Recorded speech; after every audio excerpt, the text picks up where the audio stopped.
Ok, então, obrigado, Devan. Boa tarde a todos.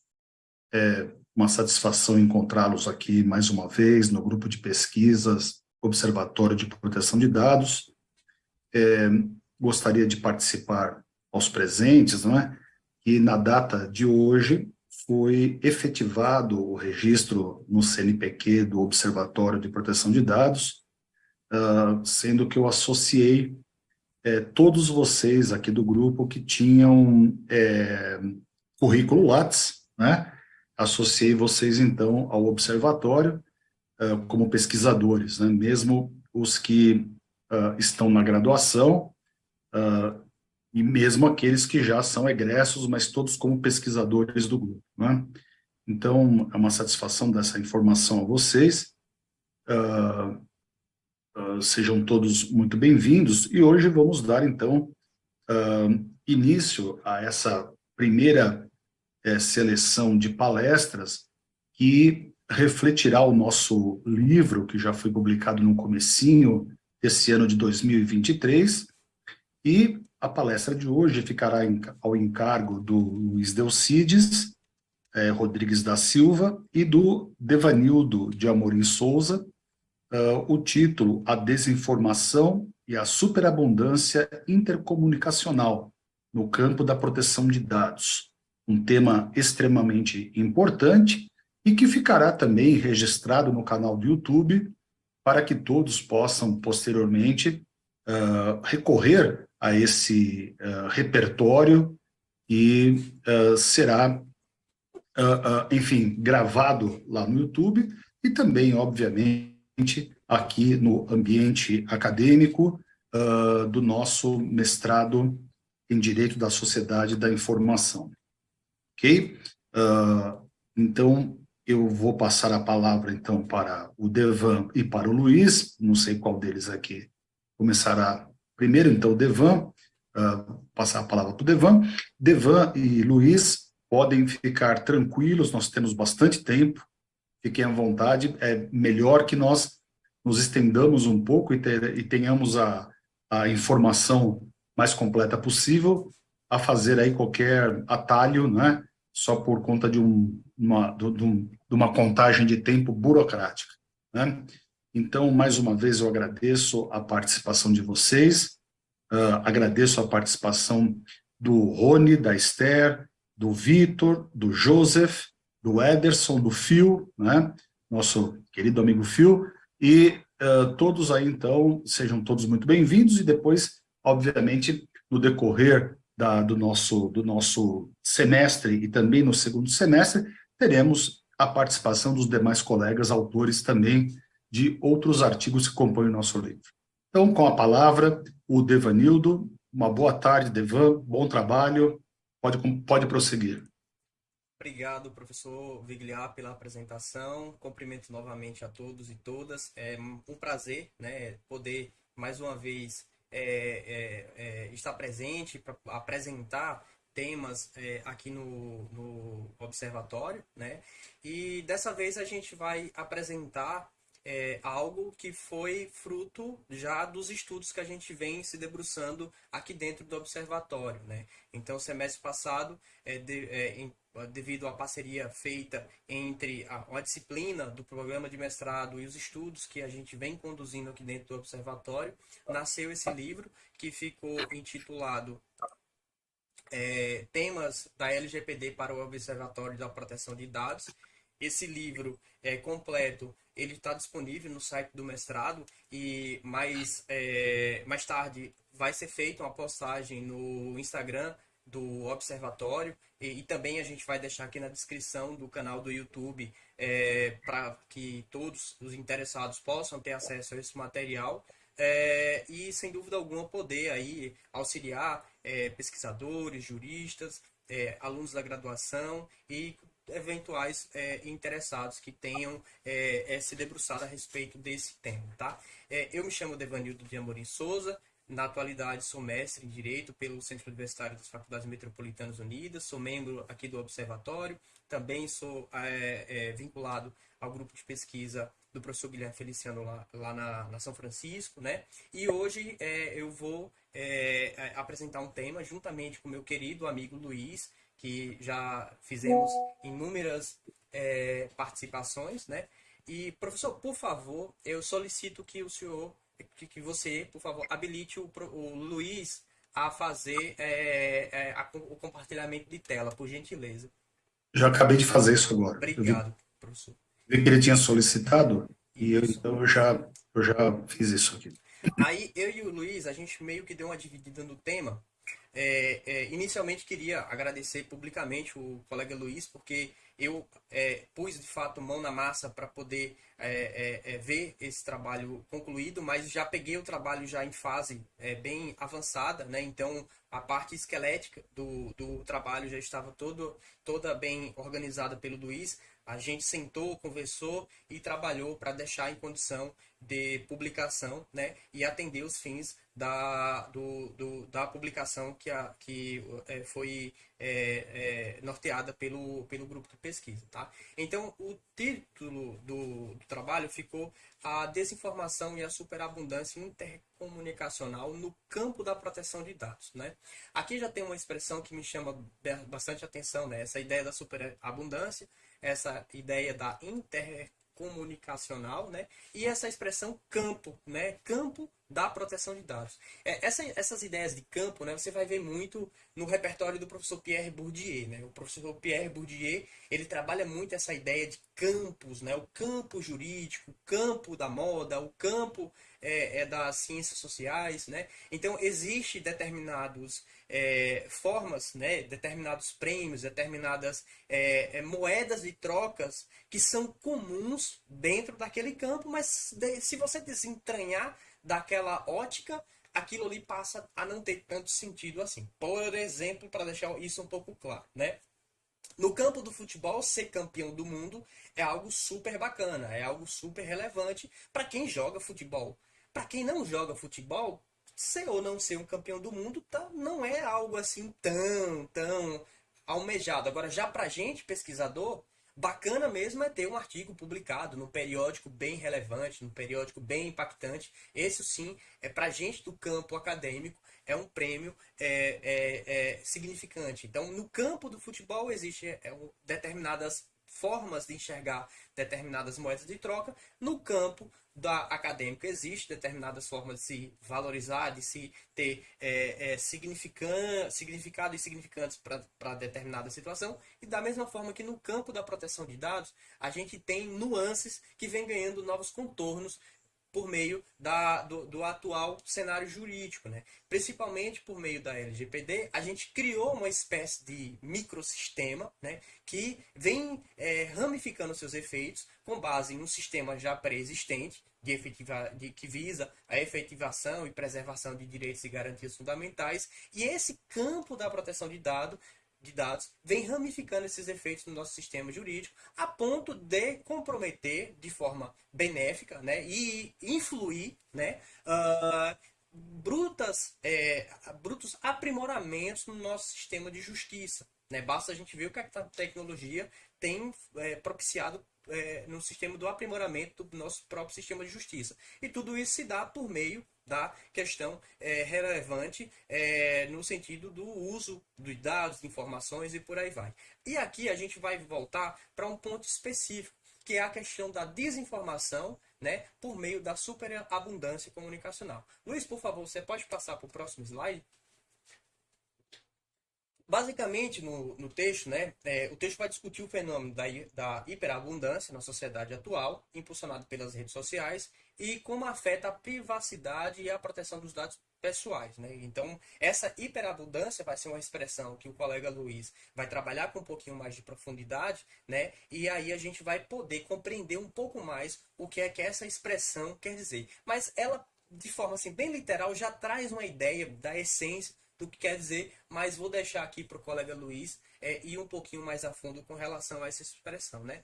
Destaca a importância da regulação legal para proteger esses direitos fundamentais, especialmente no campo da liberdade de expressão, que já foi algo aqui que a gente estava discutindo nos bastidores sobre a questão da regulação das plataformas digitais, né, que tem sido objeto de inúmeros debates, né, e diga-se de passagem, debates bem acalorados, a ponto de haver até mesmo uma tendência a uma certa binarização, no sentido de, é uma legislação que visa uma mordaça de um lado e uma legislação que visa uma regulação, que visa conter abusos de um outro. Então a gente já percebe um certo cenário tendente a binarizar, né, um debate que me parece muito sério, muito relevante no contexto atual. E o estudo busca compreender os efeitos da desinformação e avaliar como a comunicação transformada pelas novas tecnologias pode se tornar uma máquina de destruição de privacidades e uma mola propulsora de desinformação. Aqui é bem interessante, o colega Luiz vai poder se debruçar muito, então eu não vou roubar a fala do colega Luiz, porque eu sei que ele tem muito repertório para comentar sobre isso. Basicamente, basta você pensar o que eram as coisas antes da tecnologia de massa, desse mecanismo que a gente tem hoje, né? Hoje, qualquer pessoa tem capacidade de proferir uma opinião. Pouco importa, por exemplo, uma opinião sobre física. Tá lá um expert de física globalmente reconhecido e você, que passou a infância todinha jogando bola, vai lá e faz um comentário. Você tá errado. Então, hoje, isso é possível. Então, em meio a um emaranhado de informações, em meio a um emaranhado de dados, né, filtrar o que é definitivamente relevante é algo bem difícil, principalmente, né, para uma sociedade que contém aí a necessidade de um aprimoramento intelectivo para de fato saber preponderar, né, e pôr na balança ali o que realmente importa em meio a um arsenal de coisas que existe. O colega Luiz já está por aqui. Luiz, eu estou te vendo tua câmera, que a partir de agora eu vou pedir que, por gentileza, você passe para o próximo slide e aí você assuma a dianteira nessa exposição e mais adiante eu volto para a gente conversar um pouquinho mais. Luiz, muito obrigado, meu amigo, e muito obrigado aos colegas por me ouvir. Por nada, boa tarde a todos. Vocês estão me ouvindo bem aí? Tá tudo certo? Som? Boa tarde, professor Viliar. Tudo bem com o senhor, professor? Então tá ótimo. Boa tarde, Luiz. Tudo bem? Obrigado. Por nada. Então vamos lá.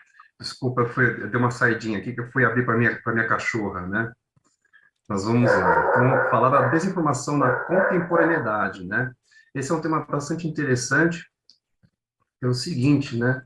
Aliás, até explicar melhor a palavra superabundância que está no nosso título, né? Que, aliás, eu hoje, estudando um pouquinho mais, eu achei uma definição bem bacana, que a superabundância, ela vem da revolução comunicacional global, e ela acontece na denominada sociedade da informação, onde se aumenta o número de informações, tanto nos diversos veículos, como na TV, no rádio, na internet, nas mídias sociais, e onde essa informação ela passa a cercar o indivíduo, né? E ao mesmo tempo, esse cercamento de informações em volta do indivíduo traz a sensação de fragilidade, a sensação de que está sendo enganado. E aí o que acontece? Quando ele se sente cercado pelo excesso de informação, que é essa superabundância, ele acaba se afastando dos veículos, ele acaba se afastando da informação.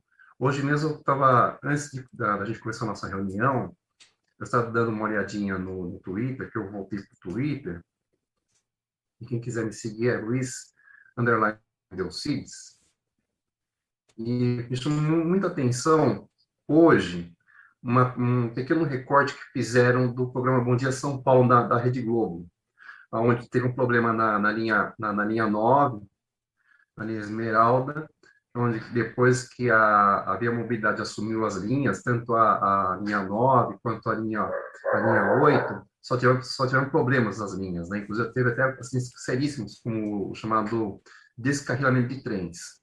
E aí um usuário, embarcando numa das estações, ficou muito aborrecido e fez o sinal do fura-bolo para o Rodrigo Bocardi. E mandou o apresentador para aquele lugar. E aí, aquela coisa, né? Você está no factual, como nós chamamos no jornalismo, né? Que é do jornalismo do dia a dia, né? Ou tem um nome em inglês que é o jornalismo, o hard news. Não, o cara falou assim, aumenta mais, eu quero ver ele falar. Aí o cara mandou, fura a boca, mandou para aquele lugar, falou assim, agora você também. Por isso que ele respondeu, no cabo das emoções, né? Então, esse tipo de atitude, tanto por parte do apresentador, que queria responder à altura, e quanto do sujeito que estava no ato da cena, né? Esse sentimento de indignação, e ao mesmo tempo, essa informação, ela vem para instigar mais o ódio, que é um caso, uma coisa muito grave, né? É o que há.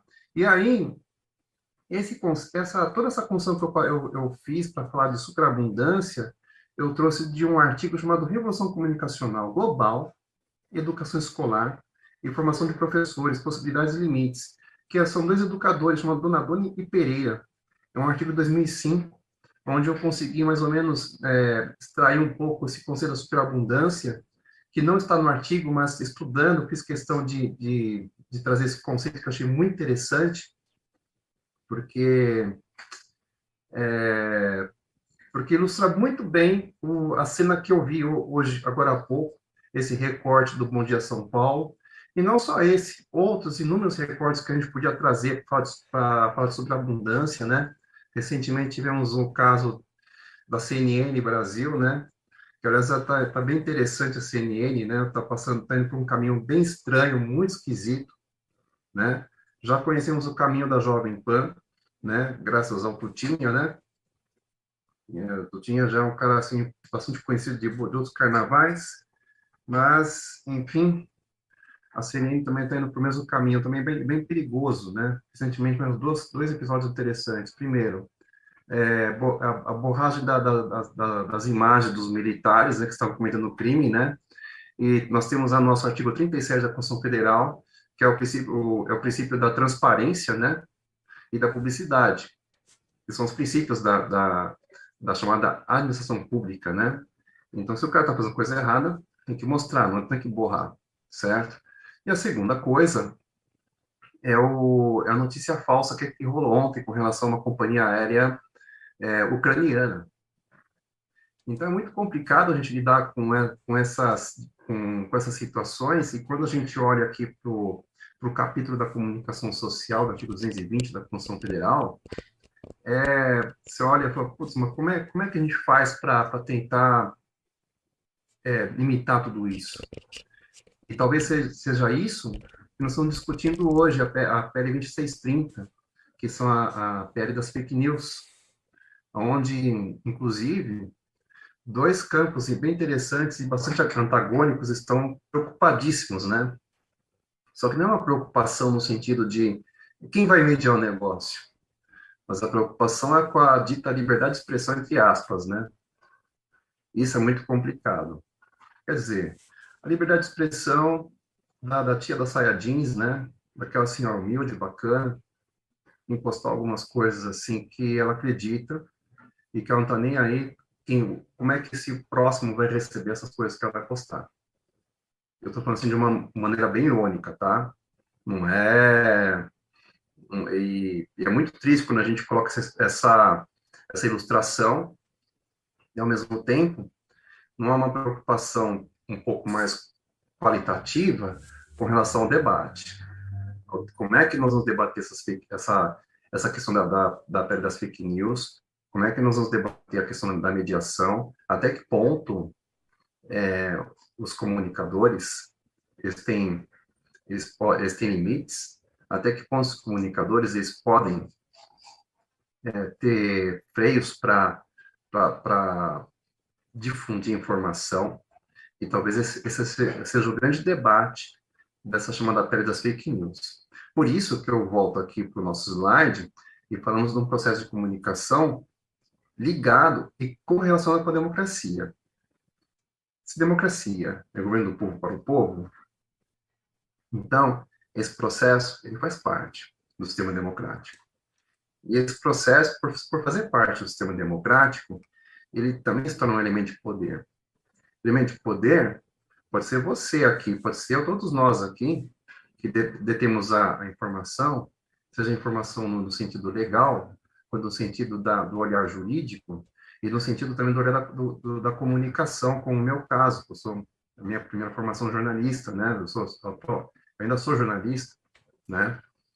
Então, às vezes nós temos um olhar diferente em relação a, nós temos uma leitura muito diferente em relação ao público comum. Como é que vemos as coisas? Às vezes a semiótica nos ajuda muito a perceber alguns detalhes, né? Que muitas vezes o estudante comum não percebe. E uma coisa bem interessante que nós temos aqui no slide, que diz que não é apenas comunicativo, mas também é político, econômico e social. Ou seja, não é apenas comunicação. Tem as chamadas políticas do próprio corpo, né? Como diz o Deleuze, como diz o Agamben, o próprio Foucault, ele chama sobre isso, né? E tem a questão econômica, a questão social, o próprio Bourdieu traz isso também, né? Na economia das trocas simbólicas.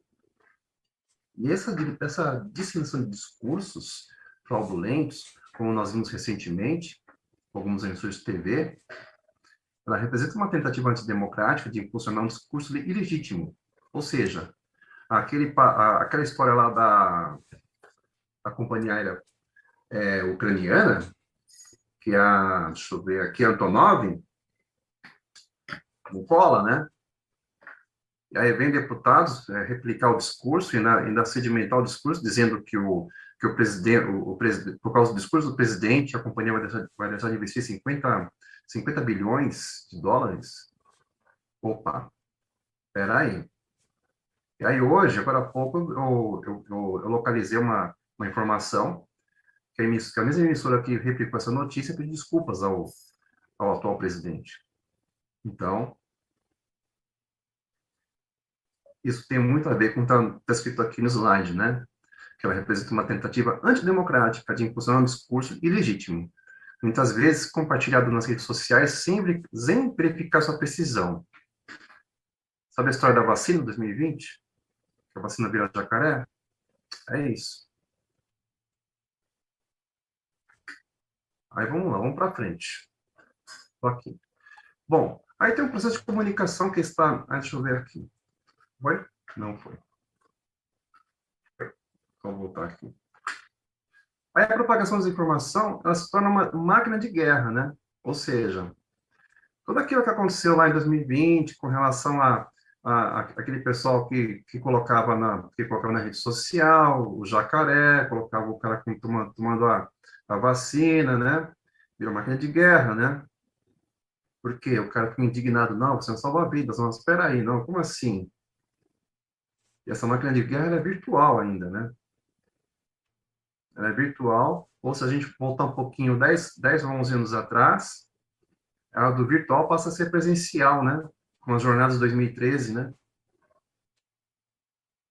E, ao mesmo tempo, é uma máquina de guerra e um sistema fragmentado, onde os indivíduos eles perdem o seu pensamento crítico, ou seja, é assim mesmo, imagina, que isso, para, não, para, se conforma, tá tudo certo, não, vamos tocar para frente aqui, o importante é que amanhã você vai acordar cedo e a vida vai continuar. Não é bem assim.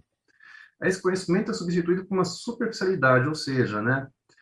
Então você viu lá, deu isso no tal canal, tá, mas beleza, mas assim mesmo, tudo bem, eu vou ter que pagar esse negócio. Superficialidade sem senso crítico, né?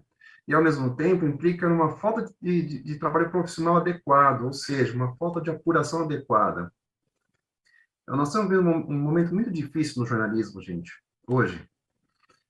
Nós temos jornais, por exemplo, um programa de TV que tinha 22 pessoas numa equipe, hoje, eles trabalham com 6 pessoas. Essa dificuldade. E, infelizmente, estamos vivendo um momento bem singular na comunicação no Brasil. E não só no Brasil, no mundo inteiro, tá?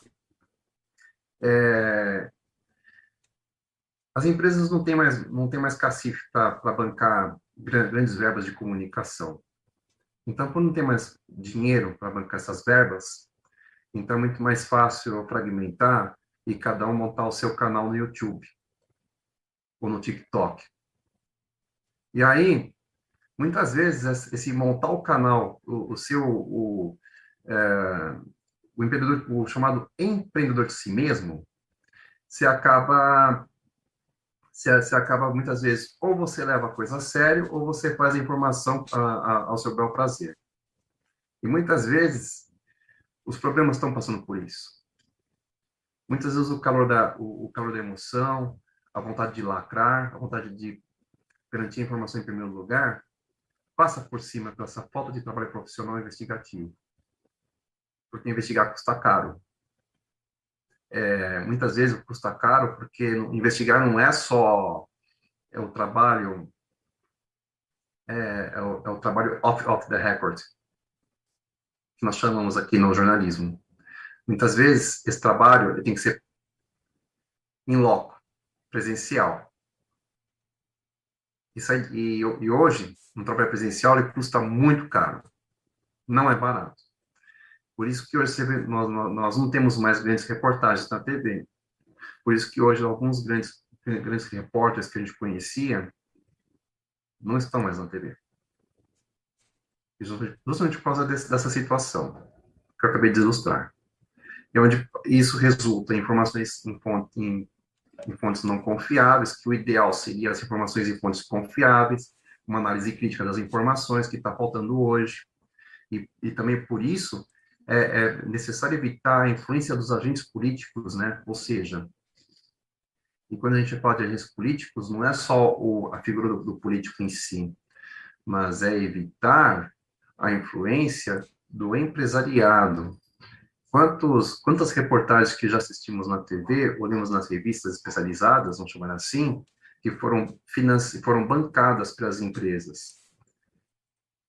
Como é que o repórter vai para um lugar desse e ele vai aplicar o teu olhar de uma forma, não digo isenta, porque isenção é uma balela, mas, na verdade, é uma forma de interpretar a notícia para passar para os seus leitores, e não sendo pressionado pelo investimento da empresa. Não sei se vocês conseguem entender onde eu quero chegar. Essa dificuldade que eu vejo hoje no jornalismo, no mundo, não é só no Brasil, não, tá? Tem muita coisa em jornais internacionais que eu recebo aqui que eu vejo a mesma coisa também. Vamos para frente. Limite da liberdade jornalística e a proteção de dados.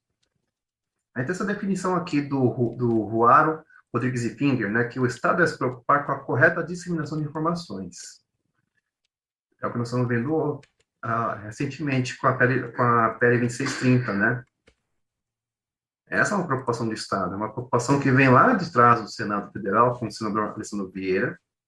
Hoje eu fiz questão de ler o projeto, e ainda fiz questão de ler um pouquinho mais para entender qual que é o esperneio da bancada evangélica, vamos chamar assim, né? E a necessidade de proteção adequada contra distorção e manipulação. Aqui é o problema de um pessoal da bancada militar que está muito preocupado com isso aqui, né? Porque eles defendem a liberdade de expressão até o talo, né? Vamos chamar assim, né? Mas e aí a pergunta é, né? Quem vai mediar isso aqui, né? Até concordo quem vai mediar. E aí um dos debates que eu acompanhei, uma das deputadas dizia que não pode ser a Anatel. Também concordo que não pode ser a Anatel. Precisa ser um outro órgão. Mas quem é que vai mediar? Eu vi uma proposta muito bacana no projeto de lei, que tem uma lista muito legal de possíveis mediadores. Bom, se for aquilo lá, tá bonito. Mas vamos para frente. Aí tem a importância de regulamentar a liberdade de expressão, especialmente no contexto da proteção de dados pessoais. Bacana, faz sentido. É o que eu acompanhei na PL 2630, né? Aliás, até anotei umas coisas interessantes da PL 2630, que achei muito interessante. Primeiro, o objetivo, o fortalecimento do processo democrático em defesa da liberdade de expressão. A transparência das práticas da moderação de conteúdo. Bom, sim, claro, liberdade sem limite, né? Nós aprendemos isso no artigo 5º da Constituição Federal, né? Ela não é absoluta, então já é um bom começo, né? Quer dizer, vamos aguardar, né? E vamos aguardar para que as bancadas, né, as bancadas que esperneiam não continuem esperneando mais ainda, né? Aí a Constituição Federal é a garantia da liberdade de imprensa, né? Há limites para essa autonomia, sim, há limites. Há limites, sim. Por exemplo, aconteceu ontem, né? Com a companhia aérea ucraniana, tem limite para aquilo. Não dá, né? E depois fala assim, não, mas pera aí, gente, eu não dormi legal, então acabei colocando isso aqui. Não, não é assim. E isso inclui a necessidade de autorização expressa para o uso de imagens pessoais na mídia, sim. Ela tem necessidade de autorização, que eu reforço muito bem lá no nosso artigo, né? E, aliás, isso está no Código Civil, né? Autorização para uso de imagem. Não dá, né? Não é... Tudo bem, ela pode ser escrita, pode ser tácita, né? Mas, mesmo assim, é preciso ter esse cuidado para pedir autorização da fonte para usar a imagem dela. Não basta só, você concordou, beleza, estou usando a tua imagem.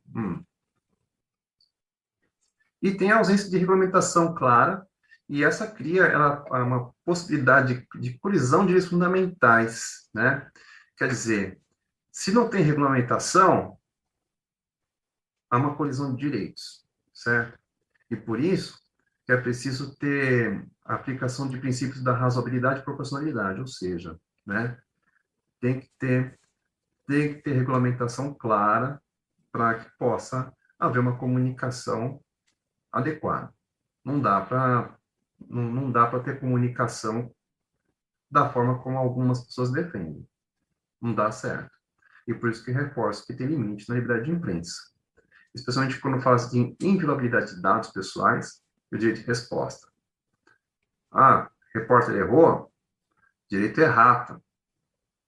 Resposta da assessoria de imprensa. Essa resposta de assessoria de imprensa, ou resposta da própria fonte, ela não pode ficar na carta ao leitor, não, viu? Do jornal. Ela tem que ser visível. Não dá. Resposta na carta ao leitor, ninguém lê. Então, vocês têm muito cuidado. Quando eu falo carta ao leitor, é que eu sou velhinho já, né? Eu tenho 47 anos. Então, quer dizer, eu estou com o jornal impresso, né? Mas para os mais novinhos aí, tem que colocar na cara dura, lá na internet, na página mesmo, viu, gente?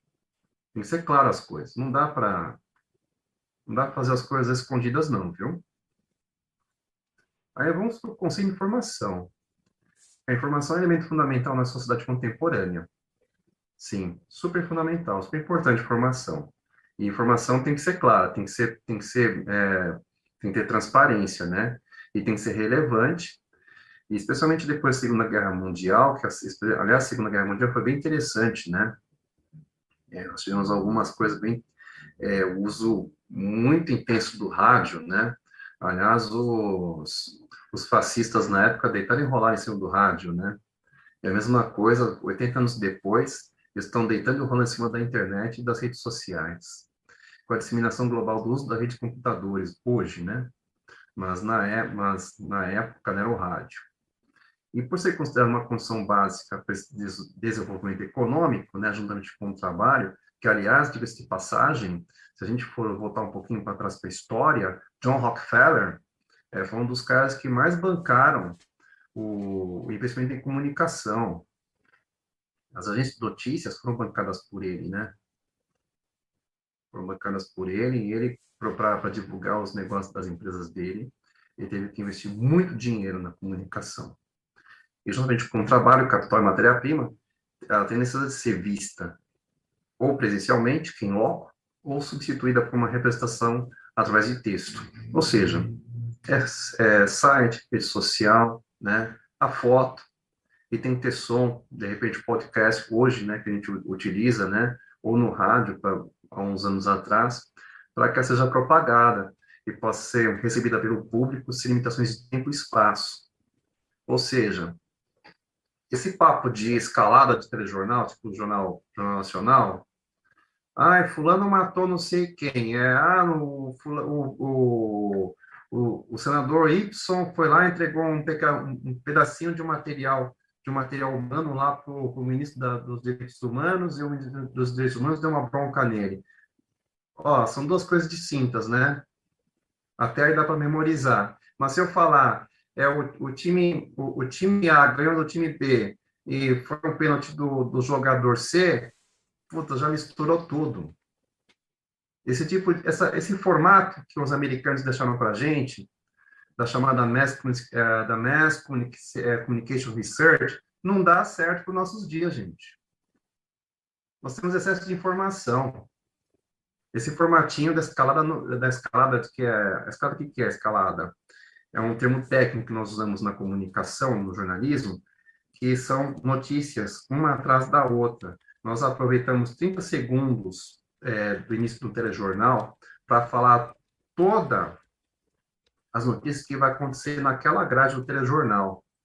Aí depois sai borrifando informação até terminar o telejornal. Isso não dá certo mais, gente. Não dá, não tem condição para o momento atual.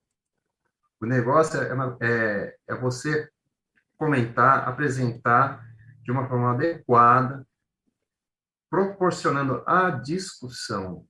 Nós temos que informar dessa maneira, proporcionar a discussão para que o nosso receptor não tenha dúvida. É a mesma coisa que se aplica numa sala de aula. Uma sala de aula, para você convencer o seu aluno, é preciso aliar o que está aqui na lei seca com o caso prático. Senão o cara não entende. E a mesma coisa se aplica na informação do dia a dia, seja no hard news, seja na informação política, na informação esportiva. Senão o sujeito não vai entender. E é isso que eu reforço aqui no nosso artigo. E essa palavra informação, ela contribui para definir um termo formal relacionado ao trabalho ou documentação, né? Ou seja, não apenas a execução, mas também a formação de material para que as pessoas possam pesquisar. Porque por exemplo, eu trabalhei quase 20 anos na área de comunicação, na assessoria de imprensa. Então, eu fazia a parte mais difícil da assessoria de imprensa, que era pegar, selecionar as matérias e vender isso para as empresas. Porque as empresas precisam ter esse material documentado. Porque se de repente, se amanhã essa empresa passasse por um problema jurídico, eles tinham que pegar as matérias dos jornais e apresentar isso ao juízo para provar alguma coisa. E na época eu fazia essa parte da seleção das notícias.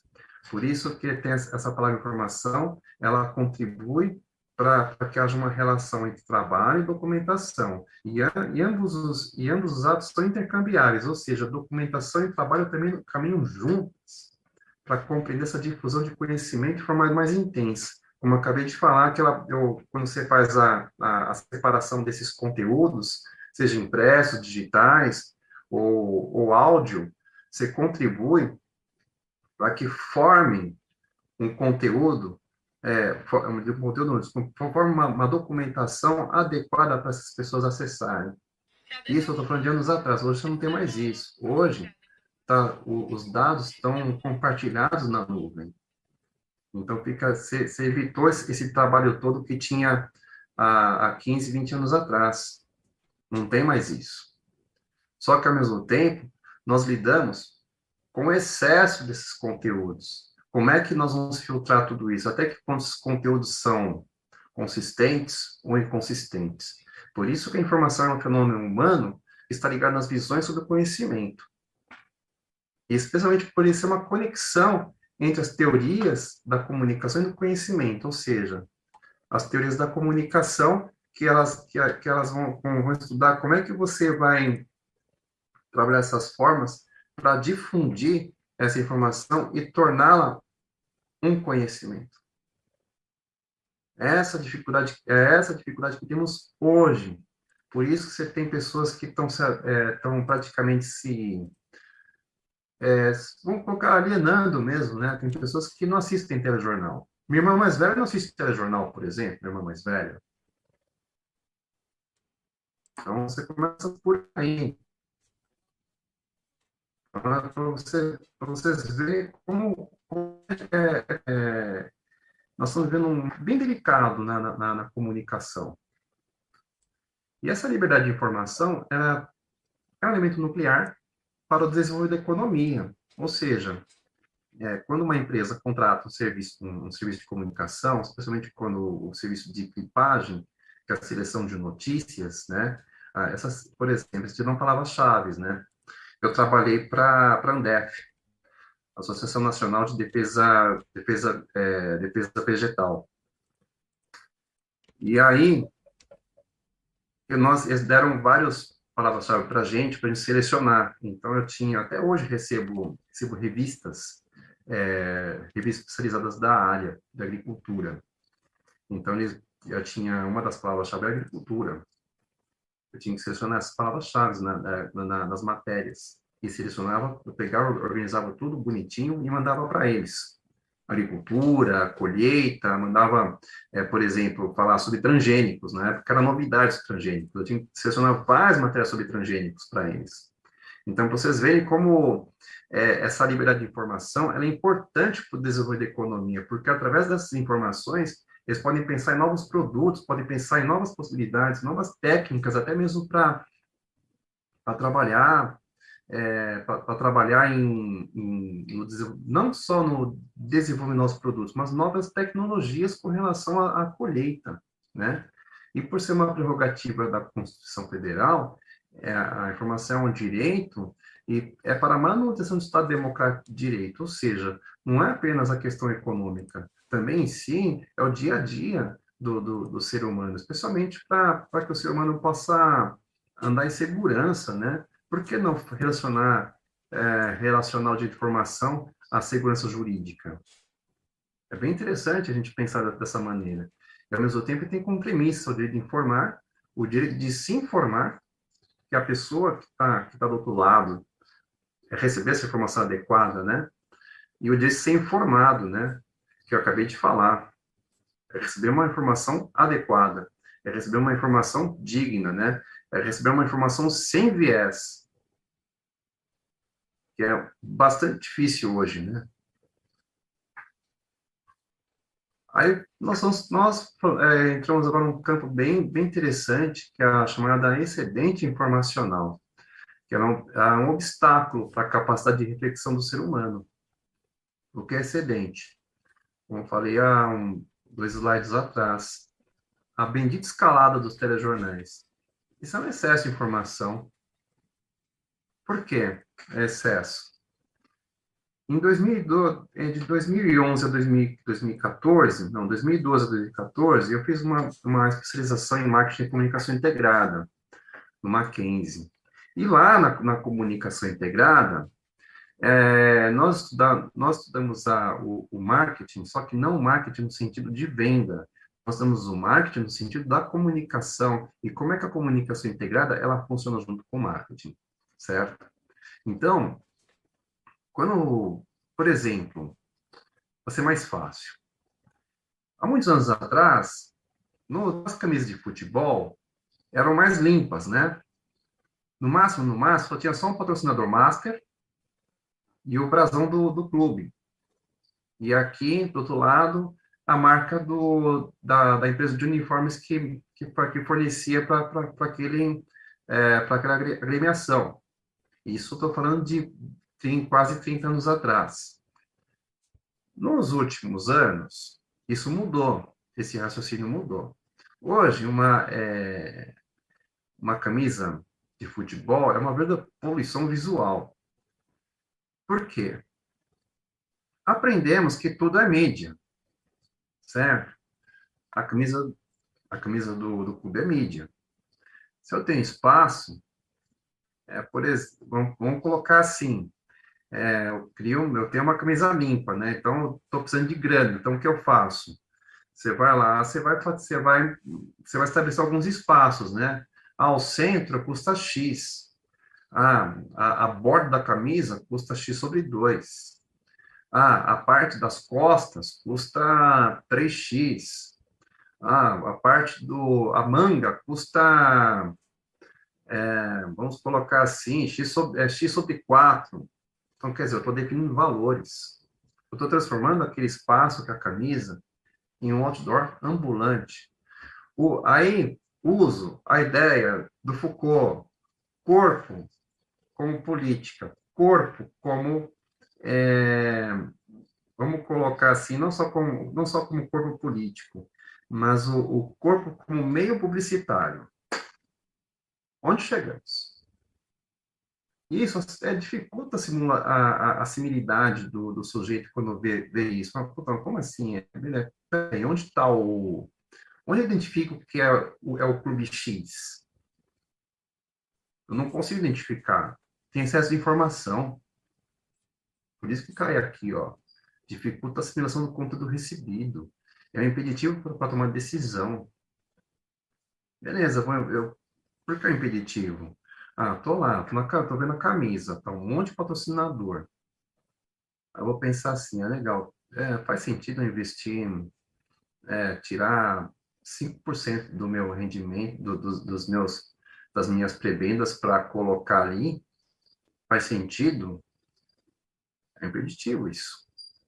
Principalmente pelos gestores profissionais, né? E isso pode gerar graves problemas de saúde mental e jurídicos. Por quê? Mental e jurídicos. Mental, porque o cara vai começar a ver aquilo, começa a dar agonia, né? Imagina, o cara começa tirar a atenção do cara, traz ansiedade aquilo lá, né? Que até uma das coisas que eu comento em alguns artigos que eu escrevi, um dos artigos que eu escrevi quando eu falo da ansiedade informacional. E também temos uma outra coisa, que é a questão jurídica também, né? Até que ponto esse patrocínio ele pode influenciar no meu retorno financeiro e quais são os problemas jurídicos que vai causar nesse investimento. E por isso tem os chamados investimentos em robôs financiados, né? Onde se reforça a fase da transição da produção centralizada para uma produção distribuída, ou seja, esses robôs financiados, por exemplo, pode estar dentro do jornalismo. Pode ser que amanhã nossas redações elas já são tão frias, né? Até uma coisa que ontem eu estava na TV 247 assistindo o Luiz Cosme Pinto, que foi diretor do SBT, foi diretor de jornalismo também da TV Cultura. E ele estava falando que o grande erro das nossas empresas de comunicação é ter retirado as redações dos centros das grandes cidades e ter colocado as redações nos cantos ermos das nossas cidades. Foi o que aconteceu com a Globo. Por exemplo, na Rua das Palmeiras. Foi lá para a Berrini. Então, quer dizer, o que tem na Berrini? Qual é o assunto que tem na Berrini para um jornalista, para uma pessoa que transpira, que respira comunicação? Como é que esse cara vai se aproximar do povo para tentar retratar algo? A cidade, ela está no centro, aliás, melhor dizendo, o burburinho está no centro, não está nos cantões.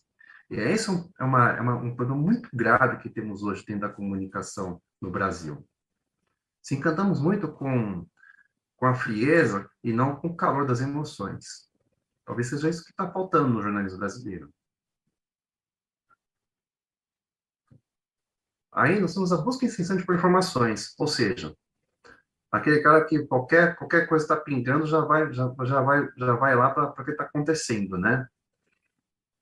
Só que ao mesmo tempo, essa busca incessante, ela será um distanciamento entre a compreensão daquilo que está sendo passado e ao mesmo tempo ela gera ansiedade. Compreensão, entendimento gera ansiedade, porque ou seja, o cara não compreende, o cara não entende, o cara só informação, mas ele não sabe filtrar. Até que ponto aquele texto ele tem fundamento? Por quê? Uma coisa bem interessante que eu vou falar aqui. Por exemplo, quando você forma uma notícia, quer dar um recado para o vizinho, por exemplo, ó, coisa fácil.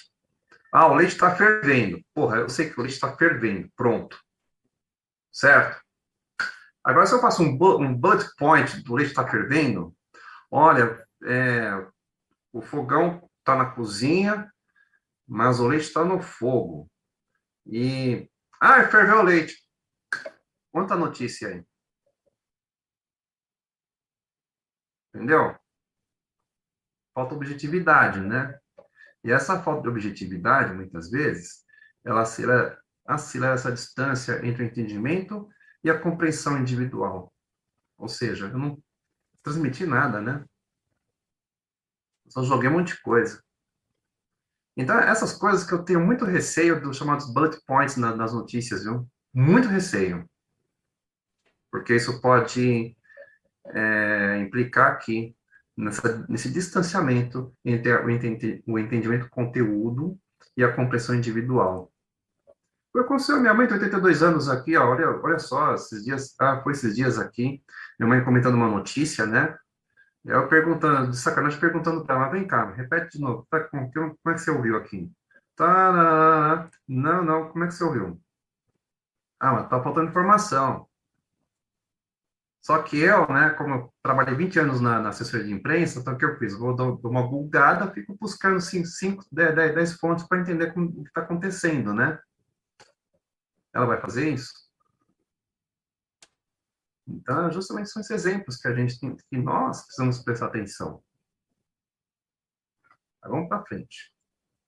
Aí a comunicação social, ela possibilita exercício do direito à informação, ela protege a intimidade, ao garantir ao cidadão a proteção dos abusos perpetrados pelo Estado e pelo poder econômico. Ou seja, quais são os abusos perpetrados pelo Estado? Atraso do transporte coletivo, às vezes é o desrespeito do policial para o cidadão, também outros abusos. Ah, o buraco tá na rua, a prefeitura não está nem aí.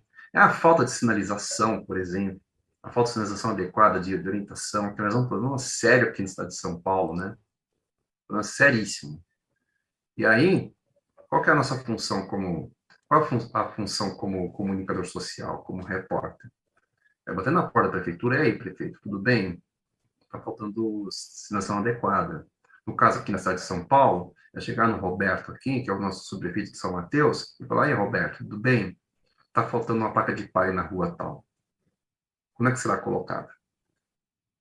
Né? Isso é encaminhamento dentro do excesso informacional e meio uma avalanche de conteúdos difundidos nos diversos ambientes digitais. Ou seja, por mais que tenha muita informação, né, a gente não pode se acanhar. Nós precisamos aprender a filtrar. Nós precisamos aprender a olhar essa comunicação e filtrar e transmitir para quem não consegue compreender de uma maneira fácil e clara.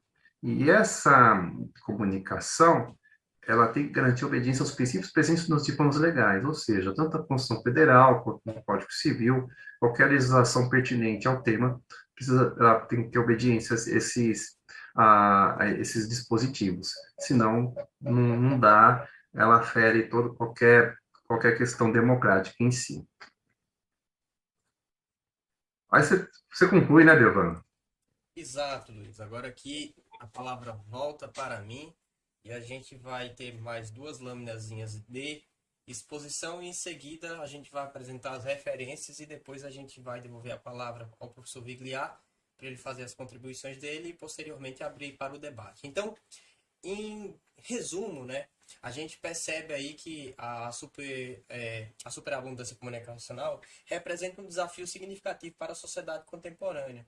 A quantidade excessiva de informações disponíveis pode dificultar a assimilação de informações precisas e relevantes. A disseminação de notícias falsas pode prejudicar a liberdade jornalística e a confiança nas informações divulgadas. Luiz, você passa para o próximo, por favor.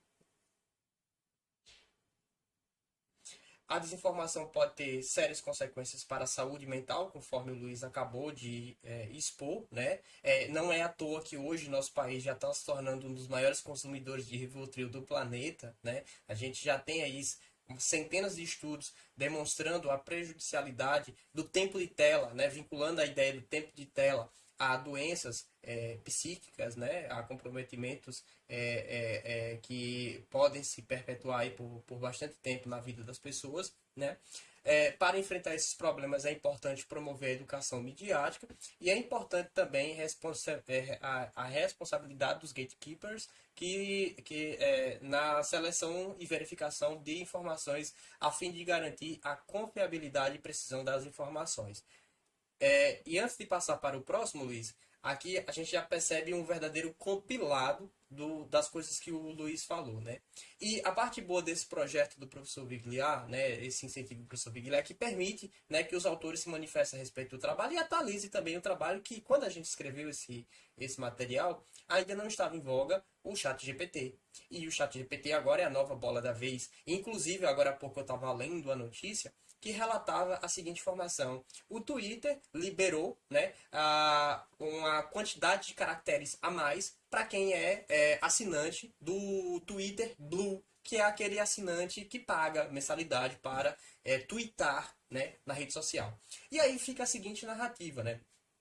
A gente tem diversas redes, como por exemplo o Twitter, né, que é uma ferramenta aí, que hoje tem dado voz a centenas de milhares de pessoas mundo afora, e uma ferramenta que tem sido utilizada para a proliferação das mais variadas ideias, né? E hoje também a gente já tem aí, por exemplo, o ChatGPT, que é capaz de produzir textos minimamente interessantes a ponto de deixar similar a algo feito por humano para a confecção de uma determinada notícia. E aí fica a seguinte indagação. Por exemplo, o ChatGPT não foi algo criado para fazer fake news. Porém, o ChatGPT é uma máquina, né? São algoritmos que podem ou não ser utilizados para um fim ruim ou para um fim bom. Então, inclusive eu estava vendo, olha, professor Vigliar, uma coisa que eu achei bem interessante. Um pesquisador fez a seguinte proposta ao ChatGPT. Perguntou ao ChatGPT se o ChatGPT poderia mostrar para ele sites que ele pudesse baixar obras, livros, né, de forma pirata. O ChatGPT, por ser uma linguagem previamente programada, respondeu da seguinte forma: olha, não posso fornecer tais informações porque tais informações violam direitos autorais. Beleza. Só que o pesquisador ele fez o seguinte contorno. ChatGPT, quais sites eu devo evitar para não violar direitos autorais? O que foi que o ChatGPT fez? Olha, tais site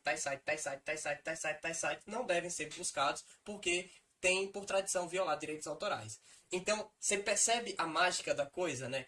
Quando a gente quer dar uma finalidade diferente a um mecanismo que pode ser utilizado para diversas finalidades, né? A gente pode falar muito sobre si próprio, por exemplo, né? E eu achei bem interessante os comentários, porque falaram muito assim: ChatGPT é um negócio do mal, foi um negócio do capeta criado para macular a imagem do ser humano. Mas, na realidade, aquela narrativa mais fala sobre a conduta de quem utilizou para aquele fim, do que de fato de uma ferramenta que pode ser empregada para as mais variadas possibilidades. E aí fica a seguinte indagação: em meio aos próximos cenários eleitorais que a gente vai se deparar em um tempo não muito longo, né, que já vem as eleições em âmbito municipal, né, e a gente vai se deparar com ferramentas capazes de produzir textos para comunicação, né, visando defender os mais variados pontos e de forma a impulsionar isso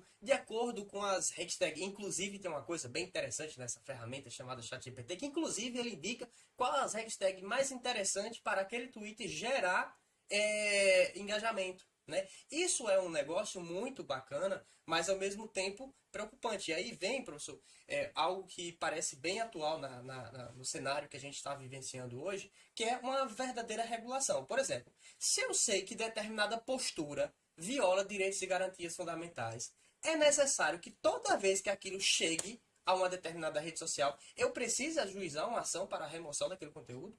Será que não seria possível a criação de algoritmos para dizer assim, isso aqui já foi barrado, isso aqui já tem um selo de conteúdo violador, prontamente isso aqui, e isso não poderia ser chamado de censura?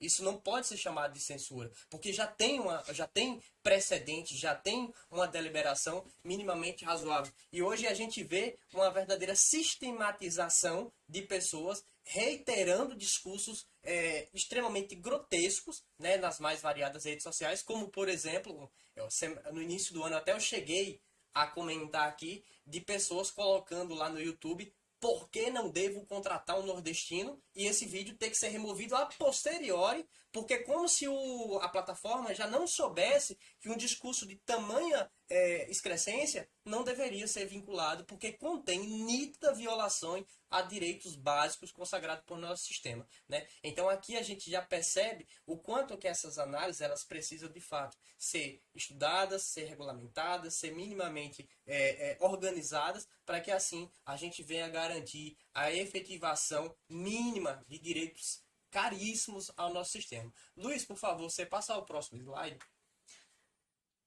E aqui, pessoal, a gente deixa, né, a referência que faz menção ao livro onde esse material se encontra. Quem quiser, tanto pode acessar direto no meu site, devanildodeamorinsouza.com.br. Lá você vai encontrar alguns materiais que eu já publiquei. Normalmente, eu sempre faço questão de deixar lá os materiais que eu escrevo de forma acessível, né? E também no site do mestrado. Você pode colocar lá mestrado FMU, vai aparecer o site do mestrado da FMU, e vocês também vão ter acesso não só a esse livro, como também obras de outros grupos de pesquisa que vocês vão poder encontrar lá e se debruçar, encontrar material que seja do interesse de vocês e assim contribuir para a dissertação, para um futuro artigo e para novos estudos que vocês venham desenvolver. Por hora é isso, devolvo a palavra ao professor Vigliar e agradeço a todos vocês. Muito obrigado, Devan, obrigado, Luiz. Eu gostaria de destacar dois aspectos, ou talvez mais de dois, mas enfim, pelo menos dois aspectos da exposição que vocês fizeram. O primeiro aspecto me chamou a atenção na fala do Luiz, e realmente esse deslocamento das emissoras que tradicionalmente ficavam no centro da cidade para regiões mais longínquas, não é? Ele realmente parece, né, que existe nessa manobra, chamemos assim, uma intenção de afastar a pressão no próprio veículo, né, de imprensa, né? Se eu coloco muito lá longe, eu fico com dificuldade de ir lá também, inclusive, né? E atormento menos, chamemos assim, né? Incomodo menos, né? E também, como você bem destacou, eu levo um outro padrão de diálogo para esse local, que não é o padrão que nós estamos enfrentando hoje, por exemplo, na Praça da Sé, na chamada Cracolândia, né? A Cracolândia devia chamar Governolândia, né? Porque, na realidade, isso foi uma ausência do governo durante anos, e não importa qual partido, não importa quem seja, mas uma ausência sistemática que levou à criação desse local, né? Um local que mais se assemelha a um campo de concentração, né? Mas, de qualquer forma, Luiz, eu gostei dessa sua ação.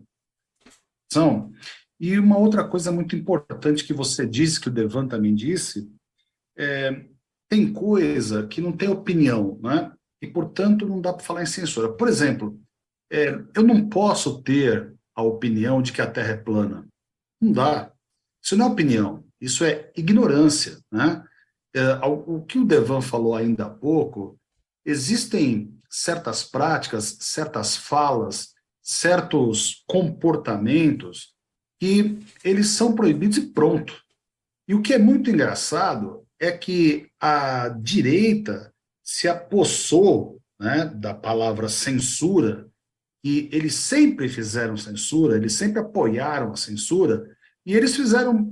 Tem duas apropriações feitas no Brasil, né? A camisa verde e amarela, que eu não tenho coragem de usar tão cedo, exceto uma que eu tenho, que é uma camisa verde e amarela com o número 13 em vermelho atrás. Então, essa eu uso, mas houve uma apropriação, né? Houve uma apropriação do verde e amarelo, e agora eles estão se apropriando de práticas que eles fizeram. Então, assim, se eu calar a boca de quem está pregando fake news, discurso do ódio, coisa parecida, se eu calar a boca desse pessoal, isso é censura, né? O que é um absurdo arrematado, né? Nós não podemos concordar com isso. Concordo com o Devan, né? Algumas situações elas devem ser proibidas e ponto, né? Porque nós já temos, acima de tudo, um texto supremo que vigora desde 1988, com todos os defeitos, com todas as qualidades, e, de qualquer sorte, algumas coisas não tem discussão.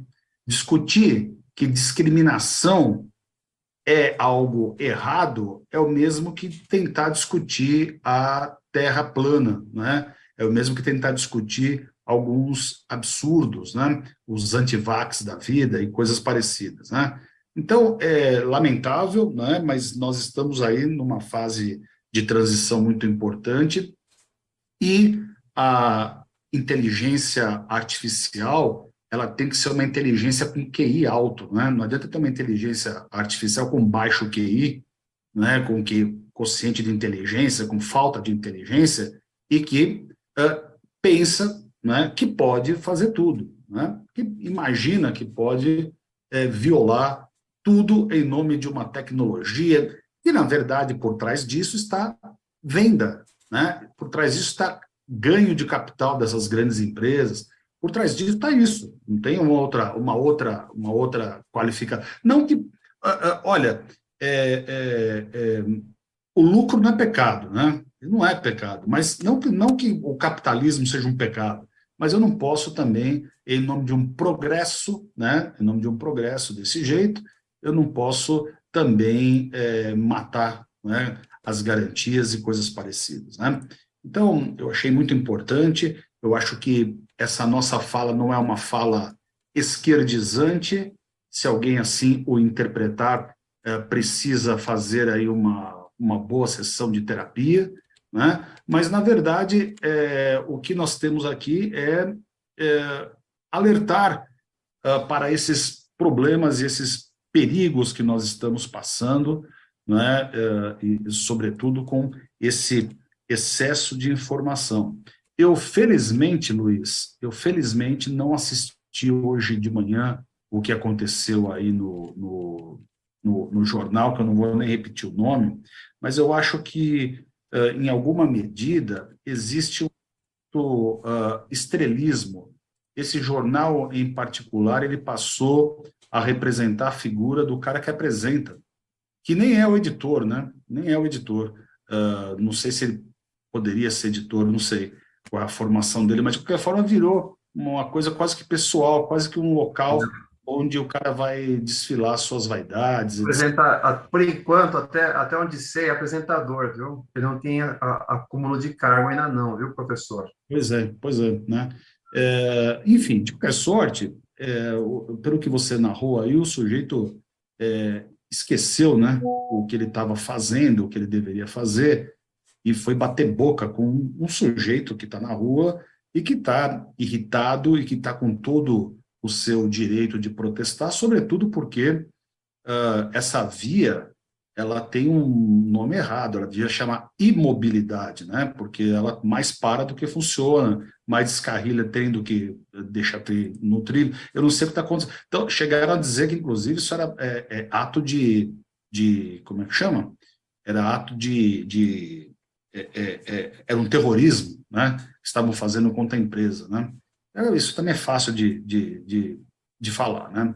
Bom, eu já falei demais e, portanto, os colegas que quiserem participar, que estão presentes, eu sugiro que tenham o botão de levantar a mão e eu vou colocar aqui no nosso chat, depois eu coloco lá no nosso grupo.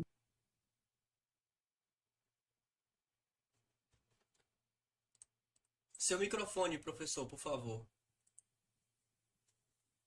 Eu apaguei sem querer aqui. Eu coloquei aqui, então, no chat o ID da nossa próxima reunião que será no próximo dia 25 de maio, só para já deixar aqui marcado, e depois para que todos possam ter acesso, né? Eu vejo aqui que o Rony levantou a mão. Pois não, Rony, pode falar.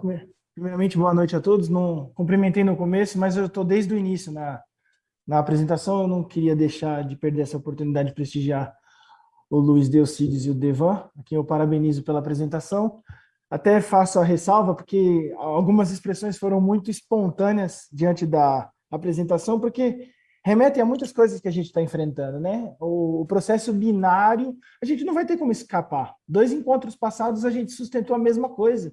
A gente está enfrentando uma situação que a perspectiva, se assim a gente pode dizer, neoliberal, é levantar que a esquerda, por estar na titularidade do poder, quer criar um mecanismo de controle das mídias e ser o famoso censor, que no período em que eles, tecnicamente, tiveram esse aparelhamento, fizeram, de certo modo, situação, se não semelhante, né, mas com um viés bem propício, né? Só vai falar o que eu quero que fale.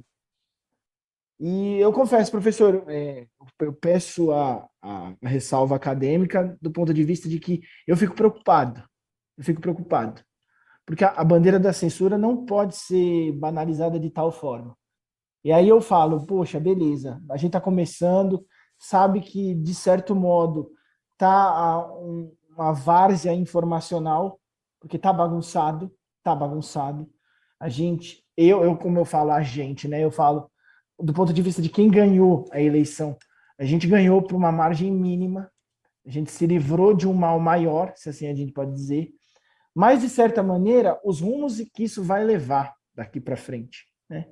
O debate, o de ontem eu assisti pela manhã e vi algo bem acalorado, sabe? Um parlamentar querendo dar uma acelerada, aí ele viu que ele estava em minoria, aí ele recuou, depois ele quis diminuir o pensamento de uma das pesquisadoras que estava na bancada, isso também me incomodou, porque, de certo modo, é de se aplaudir que uma mulher estivesse lá dentro de um cenário que majoritariamente é de homens.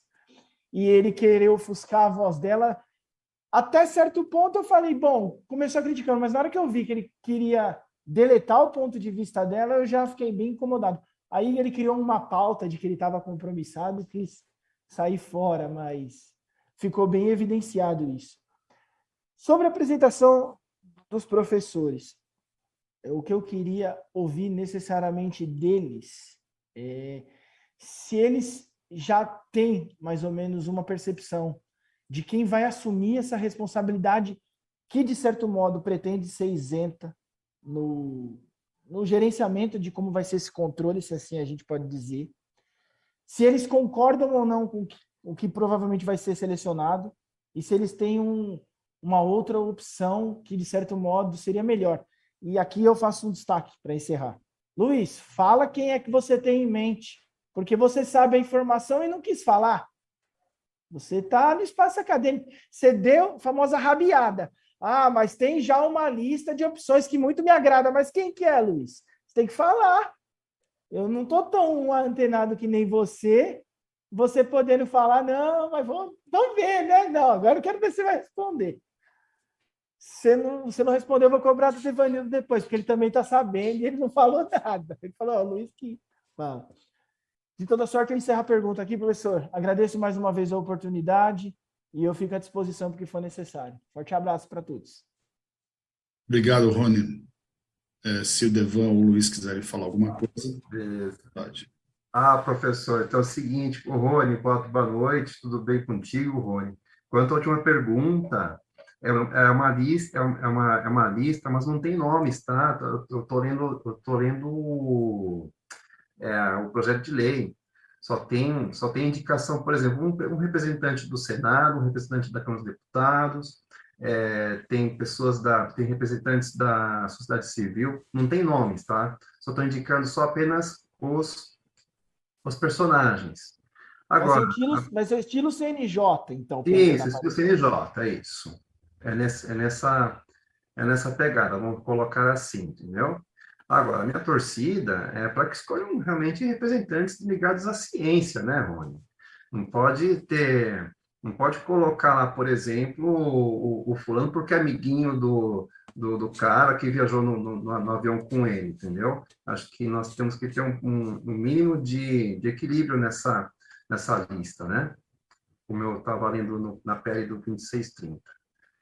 Você falou você já tem uma percepção de quem vai assumir. Pois é, acabei de responder, realmente só tem só os nomes, né, da lista, melhor dizendo, os cargos indicados da lista, mas não temos nomes, né?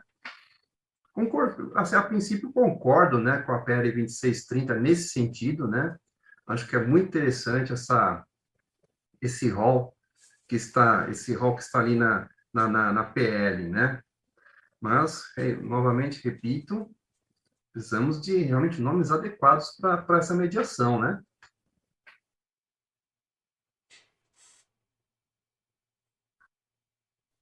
Para mim está satisfatória a resposta. Muito bem. Tá. Vitor levantou a mão. Pois não, Vitor? Uma das coisas que eu sempre observo quando o pessoal fala sobre fake news é que as plataformas digitais sempre tentam utilizar aquela desculpa que elas não conseguem analisar toda a informação que está que tá na rede. Mas eu tenho umas ponderações sobre esse assunto. Por quê? Primeiro, elas conseguem fazer um filtro, sim, dessas informações. Questões publicitárias. Você não pode fazer oferta publicitária de qualquer tipo. Eles têm uma regra totalmente enorme de como você tem que usar essas plataformas para fazer publicidade. Ah, não pode ter nudez, você não pode ter um tanto de palavras escritas, as imagens têm que ter de um certo ponto e um certo tipo. Elas conseguem fazer essa análise. Outro apontamento, direitos autorais. As plataformas atualmente conseguem fazer uma filtragem de direitos autorais pesadíssima. O YouTube, por exemplo, consegue identificar se um vídeo está usando aquela música, ou se está usando aquela imagem, ou se está utilizando diversos tipos de direitos autorais. Consegue. Pornografia infantil, as plataformas conseguem analisar se aquelas imagens, aqueles vídeos são efetivamente a pornografia infantil que está sendo colocada ali. Inclusive, a gente tem casos que o próprio Google encontrou pornografia infantil sendo espalhada dentro dos seus servidores do Gmail. Victor. Enfim, Victor, então, eu acredito que as plataformas conseguem, se for casos muito expressivos, de analisar essas informações quando é bem clara. Casos de racismo, por exemplo, perfis que compartilham o nazismo, dentre casos bem claros. Casos que são muito mais difíceis de serem analisados, que a inteligência artificial ainda não consegue fazer essa análise, eu até concordo que isso é muito difícil. Por exemplo, o Facebook tem uma página que eles publicam todas as suas pesquisas que eles analisam dados. Tem uma pesquisa que eles analisam como é difícil tratar o discurso de ódio em algumas discussões. Por exemplo, quando o discurso de ódio tem dois tipos de dados, um dado de imagem e um dado de texto. A inteligência artificial ainda não consegue fazer essa análise. Você cruzar esses dois tipos de informações. Por exemplo, tem um exemplo que eles usam nessa pesquisa, que eles colocam lá. É uma imagem de um deserto vazio e está escrito em inglês assim: olha o tanto de pessoas que te amam. E é um deserto vazio. Ou seja, é uma piada que a gente, quando a gente observa essa análise, consegue observar, mas a inteligência artificial ainda não consegue fazer essa análise. Cruzar um dado de imagem e um dado de texto. Por isso que as inteligências artificiais que temos hoje, ou é só texto, como o ChatGPT, ou é só imagem, como o Midjourney, que você cria a imagem e ela faz lá. A gente ainda não tem uma inteligência artificial capaz de cruzar esses dois tipos de dados. Então, tem coisas que ainda são muito difíceis. Mas outras coisas, evidencialmente, é muito claro que a inteligência artificial ainda consegue. Por isso que, às vezes, essa discussão que a plataforma tenta, tenta soltar, para mim, não faz muito sentido dessas questões técnicas, mas é só isso. Vitor, você também tem que considerar mais uma coisa. Tem situações de conteúdo para maior de 18 que eles também têm como controlar e eles não controlam. Mesmo sabendo que tem gente que falsifica a idade na rede social para poder ter um perfil. Então, Exato. quando eu Esse, aplaudi aqui, seu argumento foi categórico, foi perfeito, não tem nem o que falar. uma das coisas que. Uma outra discussão também que soltou essas últimas semanas foi das imagens que foram vazadas do ML da cantora Marília Mendonça. Tinha grupos no Facebook especializados só de vazar imagens de ML, de pessoas mortas. Então, como assim o Facebook não consegue fazer essa análise? Tem coisa que eu não sei. Eles analisam direitos autorais, analisam publicidade, mas não conseguem analisar esse tipo de informações. Para mim é uma questão de lucro. Direitos autorais para eles vai levar, eles vão levar muito mais ações. Enquanto essas questões de discurso de ódio eles podem ir levando, que não é tão assim, eles não vão sofrer tanto. Mas aí O Vitor, eu tenho uma amiga que está fazendo um curso que eu estou fazendo também, e ela mora na Alemanha, né? E ela usou um determinado, digamos, aplicativo de inteligência artificial, e ela pediu para que ela solicitou para a inteligência artificial que reproduzisse a partir de fotos e textos existentes do Sigmund Freud, que ele apresentasse fotos inéditas do Sigmund Freud a partir de fotos existentes. E o mais chocante, além de algumas fotos que apenas retratam ângulos diferentes de fotos já existentes, que, enfim, aguçam um determinado ângulo do rosto desse criador da psicanálise, mas uma coisa muito interessante é que, provavelmente, aí que eu fico na dúvida do que você falou, Vitor, provavelmente, associando a teoria dele, tem uma foto em especial, que essa foto, ela projeta na cabeça do Freud, então tem o rosto do Freud, na cabeça do Freud, ela projeta, então, um, um, umas engrenagens e tentando reproduzir, na verdade, onde estaria, né, o eu, o supereu e o id, né? Então é muito interessante porque ela criou uma foto de foto já existente e parece-me, aí eu só estou destacando isso, parece que ela fez uma associação imagem-conteúdo, pelo menos da teoria, né? Então, eu não sei se já é um aprimoramento, ou se estamos encaminhando para coisas mais modernas, né? Então, você dá a imagem, ela monta o texto, né? Ou vice-versa, mas me pareceu bem interessante, principalmente pela qualidade da foto, é um absurdo, sobretudo a rapidez com que isso é feito, né? Um negócio, assim, efetivamente assustador, razão pela qual você tem toda a razão. Se eles conseguem fazer, é óbvio que eles conseguem fazer essa peneira, né? É claro que conseguem fazer, não fazem porque não interessa, né? Professor, tem um pequeno comentário também. Eu sempre fico muito feliz em ouvir os colegas, o Rony, o Vitor. O Vitor é uma pessoa que eu tenho um grande carinho, porque a gente estuda coisas assim bem próximas, né?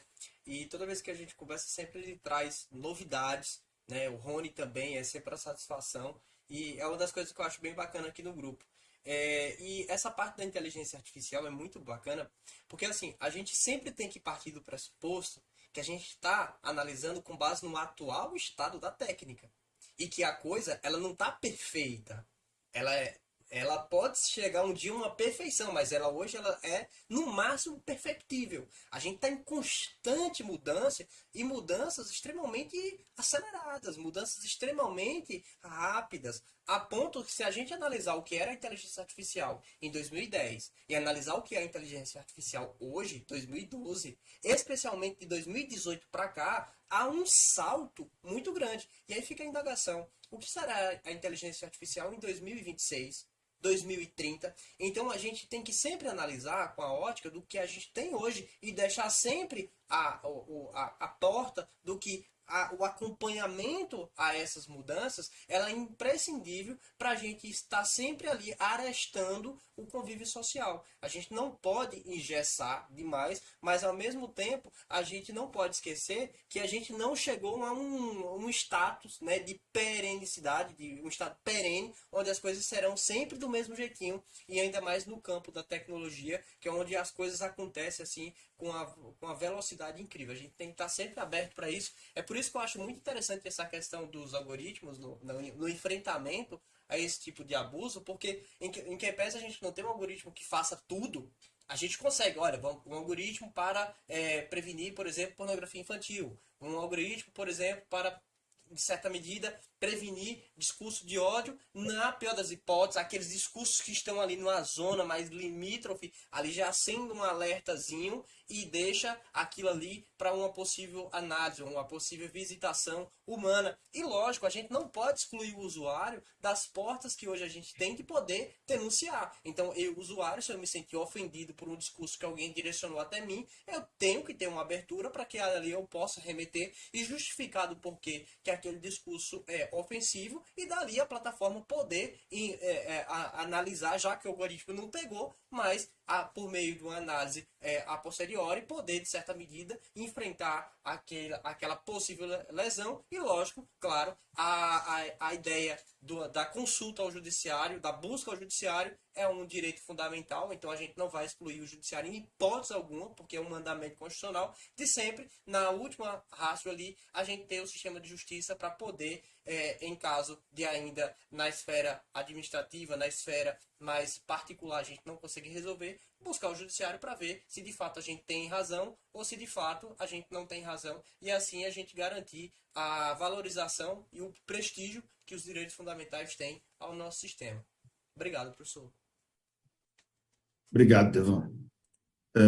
Mais alguém gostaria de fazer alguma colocação, alguma observação? E, bom, mais uma vez, eu vou colocar aqui no chat o link da nossa próxima reunião, lembrando a todos que será no dia 25 de maio, e vamos conversando lá no nosso grupo, no WhatsApp.